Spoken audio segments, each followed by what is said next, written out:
हिंदुस्तान में भी इस्लामी कुव्वत है। डेल कारंगी ने अपनी किताब में लिखा है, nobody kicks a dead dog. एक पूरा चैप्टर है, nobody kicks a dead dog. मरा हो कितने कोई लात मारता? किसको मारते हैं? जो जिससे डर है, जो कर सकता है उससे डर है तो उसको पत्थर मारेंगे। मुर्दा कुत्ते को कोई मारता है? Nobody kicks a dog, nobody kicks a dead dog. अगर आपके खिलाफ मुखालिफत हो रही है तो समझ लीजिए कि आपके अंदर जिंदगी है, इसलिए वो डरते हैं। आप मुर्दा नहीं हैं। मुर्दा होते तो आपको कोई पूछ कर नहीं देखता था। आप जिंदा हैं, आपसे डर है, आपकी आबादी बढ़ रही है, आपके नौजवान साले हैं, आपके पास नौजवानों की कुव्वत है। सबसे ज्यादा मुसलमानों के पास नौजवानों की कुव्वत है, किसी और के पास नहीं है। और आपकी नई नस्ल आइंदा 20 साल के बाद इंशाअल्लाह हिंदुस्तान में हर जगह जो है वो इस मुल्क को सीधी दिशा दिखाएंगे, सीधा रास्ता दिखाएंगे। ये डर उनको मौजूद है, इसीलिए ये सब ये काम कर रहे हैं। आपकी कुव्वत है, आप मुर्दा नहीं है, डेड डॉग नहीं है, पावरफुल है। नजरे की भी कुव्वत है, अखलाक की भी कुव्वत है। भोपाल की एक यूनिवर्सिटी का रिसर्च मैंने देखा, डोमेस्टिक वायलेंस का पूरा गैर मुस्लिम ने रिसर्च किया। वो बताता है कि इस गए गुजरे दौर में भी सबसे कम डोमेस्टिक वायलेंस, सबसे बेहतरीन अज़दवाजी जिंदगी मुसलमानों की है। यहां जहेज के लिए कोई लड़की जलाई नहीं जाती। यहां इस्लाम और मजहब की वजह से खानदानों में इख्तिलाफ होने के बावजूद जिंदगी चलाते हैं। Nobody kicks a dead dog. कुव्वत है आपके अंदर ईमान है, आपके अंदर अखलाक है। यही डर उन्हें सता रहा है। इनके अंदरूनी सर्वे बताते हैं कि मुसलमान पावरफुल हो रहे हैं। कुरान कहता है, तारीख का मुताला करो, ऐसा डर फिरौन को भी था, ऐसा डर फिरौन को भी था। कुरान ने कहा, वनुरिया फिरौना व हामाना व जुनूदहुमा मिनहुम मा कानू यहज़रून। फिरौन को, हामान को, उसके लश्करों को एक डर था। अल्लाह ताला ने उसी डर के अंदर उनको डुबो दिया, गर्क कर दिया।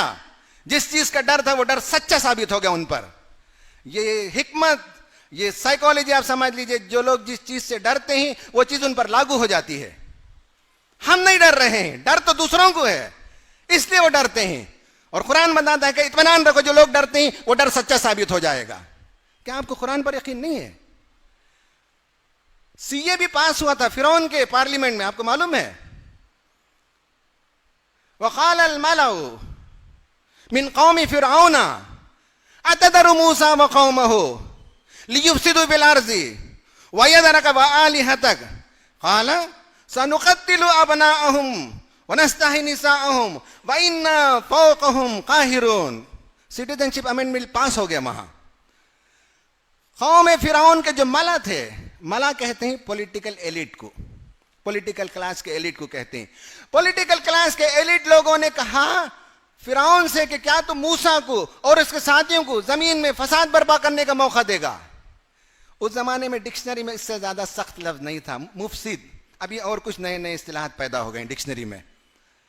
कहा कि ये फसाद मचाते हैं। फसाद क्या है? तौहीद की दावत देना इनके नजदीक फसाद है, अमन की दावत देना इनके नजदीक फसाद है, इक्वालिटी की दावत देना इनके नजदीक फसाद है। और फिरौन, हर जमाने की फिरौन को यह बात पसंद नहीं है कि सब इंसानों को बराबर रखकर देखा जाए। कभी भी फिरौन को यह बात पसंद नहीं है कि दुनिया में अमन हो, शांति हो और चैन हो। कभी भी हर जमाने की फिरौन ने इंसानों के दरमियान ऊंच और नीच पैदा की। जो मसावात की बात करेगा वो मुफसिद भी है, और आज के जमाने में कुछ और टाइटल भी है। जो तौहीद की दावत देगा वो कुछ और उसका नाम है आज के जमाने में। और कहा कि ये लोग वयदरा का, तुझे वोट नहीं देते, ये लोग तुझे नहीं मानते, तेरी सरदारी को तस्लीम नहीं करता। वयदरा का व आलिहतक। और हर जमाने का हर फिरौन एक मसनूई खुदा बनाता है, उसकी जय पुकारता है, उसके मंदिर बनाने की बात करता है, उसके लिए मुहिम चलाता है, उसके जरिए से उनकी कुर्सी बाकी रहती है। अगर वह इलाह ना हो तो ये कुर्सी नहीं है।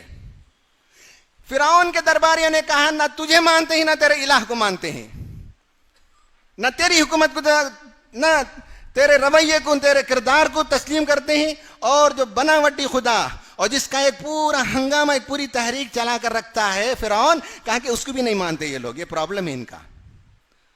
कहा अच्छा ठीक है, हम सिटीजनशिप अमेंडमेंट बिल पास करते हैं, इनकी शहरियत को खत्म करते हैं। कहा कि इनके यहाँ जो लड़के पैदा होंगे उनको कत्ल करो। सनुक़त्तिलु अबनाअहुम व नस्तहयी निसाअहुम। और इनकी लड़कियों की जिंदा रहेंगे। व इन्ना फ़ौक़हुम क़ाहिरून। हमारी तो एब्सोल्यूट मेजॉरिटी है दोनों हाउसेस में। व इन्ना फौक़हुम काहिरून, हम इन पर मजबूत गिरफ्त रखते हैं। ये प्रॉब्लम हुआ, घबरा गए लोग। हजरत मूसा अलैहिस्सलाम ने एक पब्लिक एड्रेस में जमा किया लोगों को, सब जमा हो गए, खड़े होकर आपने तकरीर की। कुरान ने उसका तज़किरा किया, क़ाला या कौम इस्ताईनु बिल्लाह, मेरी कौम के लोगों देखो, इस मामले में मैं तुमको याद दिलाता हूं कि तुम्हारा जुर्म है, तुम अल्लाह पर ईमान रखते हो, इसलिए मैं याद दिलाता हूं, उसी से वाबस्ता रहो, वही तुम्हारी हिफाजत करने वाला है। कोई तुम्हारी हिफाजत नहीं करेगा। इस मौजू पर लिप सर्विस भी देने के लिए तैयार नहीं होंगे लोग।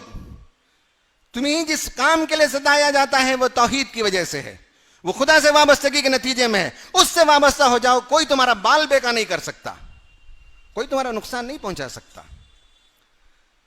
दूसरा कहा कि वस्बिरू, अपने मौक़िफ़ पर डटे रहो, मौक़िफ़ से नहीं हटना। आज देख रहे हैं कि बहुत से लोगों के पैर फिसल रहे हैं, मौक़िफ़ से हट रहे हैं। नहीं, हमारा मौक़िफ़ है कि हम हिंदुस्तानी हैं, हम हिंदुस्तानी रहेंगे, हम हिंदुस्तानी मरेंगे। हमारी सिटीजनशिप पर कोई सवाल नहीं उठा सकता। हमारी सिटीजनशिप कोई देने वाला नहीं, किसी का सदका नहीं है। किसी माई के लाल के अंदर यह हिम्मत नहीं कि हमारी सिटीजनशिप पर क्वेश्चन करे और हमसे पूछे कि डॉक्यूमेंट दिखाओ। हम तो क्या, हमारे वजीर आजम अपनी तालीम का सर्टिफिकेट नहीं दिखा सकते। हमसे पूछा जाता है पेपर दिखाओ, बताओ तुम्हारे जो इससे पहले एजुकेशन मिनिस्टर थे वो 5वीं पढ़े हुए थे, बता दें वो अपना सर्टिफिकेट। जब ये लोग अपना सर्टिफिकेट नहीं दिखा सकते तो आप क्यों घबराते हैं? हमसे सर्टिफिकेट पूछा जाएगा, हमारी शहरियत पर सवाल होगा? बिल्कुल नहीं होगा। अल्लाह पर यकीन नहीं है। मूसा ने कहा वस्बिरू, अपने मौक़िफ़ पर जमे रहो, कोई तुम्हारा नुकसान नहीं पहुंचा सकता। कहा इन्नल अर्ज़ लिल्लाह, याद रखो ये जमीन किसी के बाप की जागीर नहीं है, ये जमीन अल्लाह ताला की है। इन्नल अर्ज़ लिल्लाह यूरिथुहा मन यशा, हाँ अल्लाह ताला इख्तिदार कभी देता है तो उसके पास कोई मसलियत और मशीयत है। अगर इख्तिदार आज हमारे हाथ में नहीं है, हम रिसीविंग एंड पर हैं, तो शायद अल्लाह की कोई मसलियत है कि हम सुधर जाएं, हमारे अंदर इत्तिहाद पैदा हो जाए, हमारे अंदर झिंझोड़ा जा रहा है हमें, ताकि हम मुत्तहिद हो सकें। कोई मसलियत है। लेकिन कहा वल आक़िबतु लिल मुत्तक़ीन, अगर तक़वा पर कायम रहो तो अंजाम कार तुम्हारा ही अच्छा होने वाला है। भाई हम डरते हैं बातिल से। दुनिया की जालिम कौमों की तारीख देख लीजिए, 50, 60, 70 साल से ज्यादा दुनिया में वो ठहर नहीं सके। आपने तो 800 साल हुकूमत की, आपने तो दुनिया में 1200 बरस तक हुकूमत की। रशिया को देख लीजिए, जुल्म के बलबूते पर आया, अपनी मौत आप मर गया 70 साल के अंदर। हिटलर को देखिए कि वो किस तरह से जुल्म के जरिए से इख्तिदार पर आया और अपनी मौत आप मरा, खुदकुशी कर गया। जापान को देखिए कि किस तरह से जालिमाना रवैया इख्तियार किया और उस पर हिरोशिमा और नागासाकी में जब बमबारी हुई तो उसके बाद उसकी पूरी काया पलट गई, उसकी पूरी जिंदगी बदल गई। आप तारीख उठाकर देख लीजिए, जिन लोगों ने जुल्म की बुनियाद पर हुकूमतें की, जिन्होंने जुल्म को रवा रखा, 50, 60, 70 साल से ज्यादा जिंदा नहीं रह सके लोग। कुरान कहता है वमथलु कलिमतिन खबीसतिन कशजरति खबीसतिन इज्तुस्सत मिनल अर्ज़ि मा लहा मिन क़रार। कहा कि कलिमा खबीसा, खुदरो पौधे के मानी जिसकी जड़ें मजबूत नहीं होती, वो आसानी से उखाड़ फेंक दिया जा सकता है, बशर्ते के उखाड़ फेंकने वाले हाथ मौजूद हों। कुरान पर यकीन नहीं हमको। कलिमा खबीसा, जुल्म का आइडिया, जुल्म की आइडियोलॉजी, बातिल की आइडियोलॉजी, कुरान कहता है कि ये खुदरो पौधे के मानिंदी, जिसे सिबात नहीं है, जिसकी जड़ें मजबूत नहीं है, जो बस उखाड़े जाने के इंतजार में, जो कचरे पर, गुड़ पर उगने वाला पौधा होता है, ये सब कचरा है जो दुनिया के सामने फेंका जा रहा है। ये सब गिलाजत है, ये सब सड़ांड है जो फेंका जा रहा है, नफरत की बू फैलाई जा रही है। आप समझते हैं कि इससे कायनात के अंदर कोई फलाह और बहबूदी का काम होगा और अल्लाह ताला की सुन्नत में इनको करार मिलेगा? नहीं मिलता है। कुरान कहता है नहीं हो सकता इसको। कलिमा तय्यबा जो अल्लाह ताला का कलिमा है, उसकी बुनियाद पर काम करो तो उसी को सिबात है। अलम तरा कैफ़ ज़रबल्लाहु मसलन कलिमतन तय्यबतन कशजरतिन तय्यबा अस्लुहा साबितुन व फरूहा फिस समा। मोमिन की मिसाल ये है, उसकी जड़ें मजबूत है, उसका ईमान, उसका अकीदा, उसकी फिलॉसफी, उसका आइडिया, उसका विजन, एवरीथिंग क्लियर है और समाज के लिए मुफीद है, फैलाया हुआ है अपने दरख्त के शाखों को। वतुती उकुलहा कुल्ल हीनिन बिइज़्नि रब्बिहा, हर फ्रूट साल में एक बार आता है, फनस एक बार आता है, आम एक बार आता है, मऊज शायद 2 बार आता हो, लेकिन मोमिन जो है हर सेकंड फल देने वाला दरख्त है।